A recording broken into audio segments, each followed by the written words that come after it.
বুথে বুথে গিয়ে জনসংযোগ হারোয়ার তৃণমূল প্রার্থীর, তুলে ধরছেন উন্নয়নের খতিয়ান। হারোয়া বিধানসভায় ভোট যত এগিয়ে আসছে ততই মাটির কাছাকাছি পৌঁছে জনসংযোগ জোরদার করছেন তৃণমূল কংগ্রেস প্রার্থী মুফতি আব্দুল মাতিন।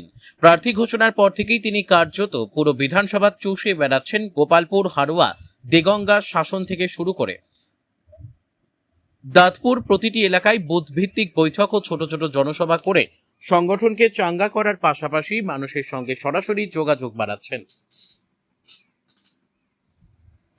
তার এই প্রচারের মূল কৌশলই হল বুথ স্তরে সংগঠনকে সক্রিয় করা। প্রতিটি বৈঠকে স্থানীয় বাসিন্দাদের সঙ্গে সরাসরি কথা বলে তাদের সমস্যা, দাবি দেওয়া শুনছেন তিনি। একই সঙ্গে রাজ্য সরকারের বিভিন্ন প্রকল্পের সুবিধা কিভাবে মানুষের ঘরে পৌঁছেছে সেই বিষয়টিও তুলে ধরছেন।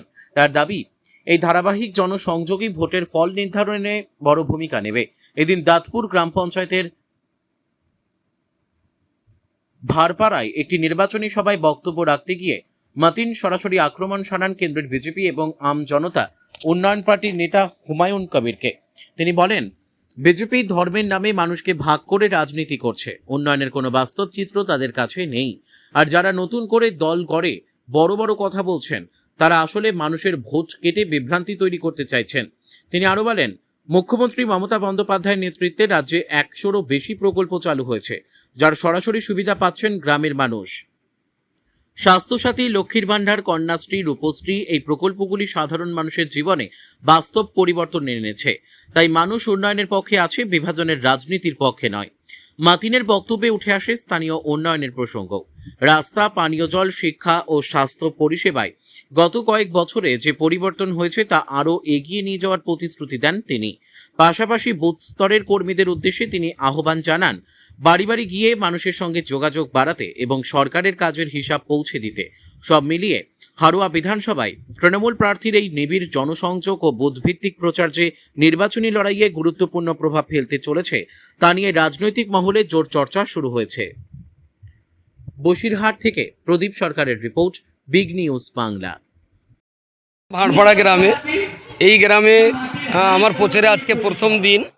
তাতে করে গ্রামবাসীর যে উৎসাহ উদ্দীপনা এবং যারা কর্মী, বুথ সভাপতি, ব্লক সভাপতি যারা রয়েছেন, আমার পাশেই রয়েছেন প্রধান সাহেব, তো সব মিলিয়ে একটা দারুণ উৎসাহ উদ্দীপনা রয়েছেন। এবং গতকাল যেটা হাড়োয়ায় সমাবেশ হয়ে গেল, এটা একটা অস্বাভাবিক বলা যেতে পারে। এত বৃষ্টি বাদলা কাদা কেচড়ের পরেও মানুষ যেভাবে মমতা ব্যানার্জির সভা শোনার জন্য ঝাঁপিয়ে পড়েছেন, চারিদিকে একদিকে বলতে গেলে ওদিকে আপনার গোবরের লাট পর্যন্ত রাস্তা জাম, এদিকে মল্লিকপুর পর্যন্ত, এদিকে সায়ের বাজার, দনপোতা বাজার, ওদিকে নাসিয়াটি ঘাট, এতদূর পর্যন্ত রাস্তা জ্যাম হয়েছে।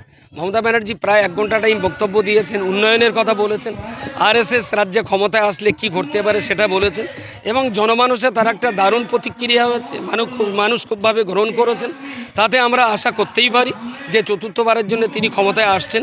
কিন্তু আমরা বিশ্বাস করি আল্লাহর ক্ষমতা, তার উপরে আমাদের আস্থা রাখতেই হবে। ইনশাল্লাহ আল্লাহ যদি রহমত করেন, চতুর্থবারের জন্য আবার সেই ক্ষমতায় আসবে।